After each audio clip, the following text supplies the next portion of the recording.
AP secretariat లో cabinet sub committee భేటీ అయింది. 6 మంత్రులతో పాటు పలువురు ఉన్నతాధికారులతో కూడిన ఈ కేబినెట్ సబ్ కమిటీ అమరావతిలో పలు సంస్థలకి భూ కేటాయింపులపై చర్చించింది.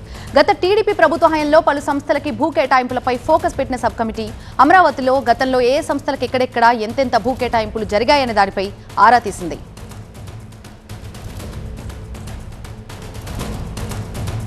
అమరావతిలో వివిధ సంస్థలకి భూములు కేటాయించే ప్రక్రియని డిసెంబర్ నెలాఖరు నాటికి పూర్తి చేస్తామన్నారు మంత్రి నారాయణ.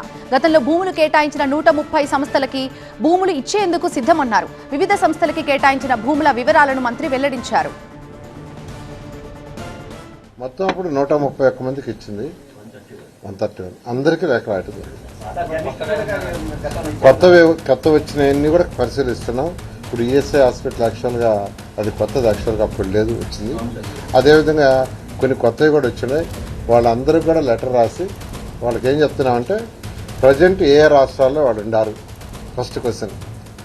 ఆ రాష్ట్రాల్లో ఎన్ని ఎకరాల ల్యాండ్లో ఉండారు, సెకండ్ క్వశ్చన్.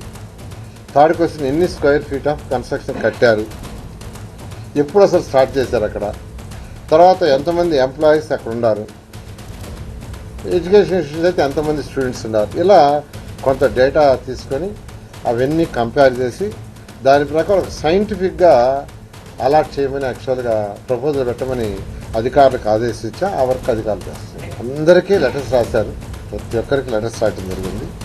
ఆల్రెడీ ఎవరైతే కన్స్ట్రక్షన్ స్టార్ట్ చేశారో వాళ్ళది మనం ఏం చేయలేం. ఆల్రెడీ కన్స్ట్రక్షన్ స్టార్ట్ చేయకుండా టైం అయిపోయిన వాళ్ళు ఉంటే అందరికీ లెటర్స్ రాసాము. వాళ్ళందరి దగ్గర నుంచి డేటా రాగానే ఒక అనాలిసిస్ చేసి దాని మీద గ్రూప్ ఆఫ్ మినిస్టర్ ముందు పెట్టి వాళ్ళందరూ తీసుకున్న డెసిషన్ని క్యాబినెట్ ముందు పెట్టడం జరుగుతుంది. గతంలో వాళ్ళకి ఏ రేట్ ఇచ్చో అదే రేట్ ఉంటుంది. వాళ్ళకి ఇచ్చిన రేట్ వాళ్ళకి ఆల్రెడీ ఇచ్చి యాక్చువల్ వాళ్ళకి డబ్బులు కూడా కట్టేశారు. ఇప్పుడు మళ్ళీ మాట్లాడితే కరెక్ట్ కాదు. పూర్తి డీటెయిల్స్ మా అసోసియేట్ ఎడిటర్ ఈశ్వర్ అందిస్తారు. ఈశ్వర్, ఏపీ సెక్రటరియట్ లో కేబినెట్ సబ్ కమిటీ భేటీ అయినట్టు తెలుస్తోంది. ఏ విధమైన నిర్ణయాలతో ముందుకు వెళ్లబోతోంది? ఆంధ్రప్రదేశ్ ప్రభుత్వం ముందున్న ప్రధానమైన ఛాలెంజ్ అమరావతి రాజధాని నిర్మాణం. ఎందుకంటే ఇప్పటికీ రాష్ట్ర విభజన జరిగిన 10 సంవత్సరాల తర్వాత కూడా రాజధాని లేని రాష్ట్రంగా ఇంకా కొనసాగడానికి ఏమాత్రం అవకాశం లేదన్న దృఢ నిశ్చయంతో ఉన్న రాష్ట్ర ప్రభుత్వం ఆ దిశగా వడివడిగా అడుగులు ప్రారంభించి చాలా వేగంగా ముందుకు వెళ్లే ప్రయత్నం చేస్తోంది. అందులో భాగంగానే మొదట జంగిల్ క్లియరెన్స్, అసలు పనులు ఎక్కడి నుంచి ప్రారంభించాలన్న దాని మీద ఒక ఎక్స్పర్ట్ కమిటీని వేసింది.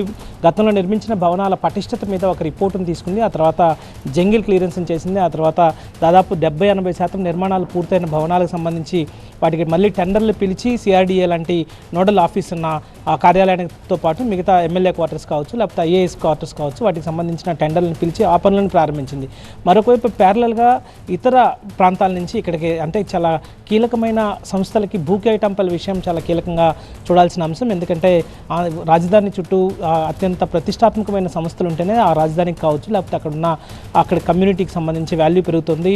సో ఇట్లాంటి దానిపైన ప్రభుత్వం దృష్టి సారించింది. ఒకవైపు సీడ్ క్యాపిటల్కి సంబంధించి సింగపూర్ ప్రభుత్వంతో దాన్ని మళ్ళీ తిరిగి ఒక అగ్రిమెంట్ కుదుర్చుకునే ప్రయత్నం చేస్తూనే మరొకవైపు అత్యంత ప్రతిష్టాత్మకమైన సంస్థలను ఆంధ్రప్రదేశ్కి తీసుకురావాలన్న ఆ ఉద్దేశంతో ప్రభుత్వం చాలా కృతనిశ్చయంతో ఉంది. అందులో భాగంగానే గతంలో 131 ఇన్స్టిట్యూషన్స్కి ఏదైతే అనుమతులు ఇచ్చిందో తిరిగి వాటన్నిటికీ ఇవ్వాలని నిర్ణయించింది. ఈరోజు కొత్తగా ఈఎస్ఐ హాస్పిటల్ని, ఒక సూపర్ స్పెషాలిటీ హాస్పిటల్ని, అలాగే ఒక మెడికల్ కాలేజ్కి ఈరోజు అనుమతి ఇస్తూ కేబినెట్ సబ్ కమిటీ నిర్ణయం తీసుకుంది. కేబినెట్ సబ్ కమిటీ ఎందుకుందంటే కొత్తగా ఇక్కడికి ఇంట్రెస్ట్ ఉన్న వాళ్ళందరి పేర్లు పరిశీలించి వాటిపైన ఒక నిర్ణయం తీసుకుని కేబినెట్కి ప్రతిపాదిస్తుంది.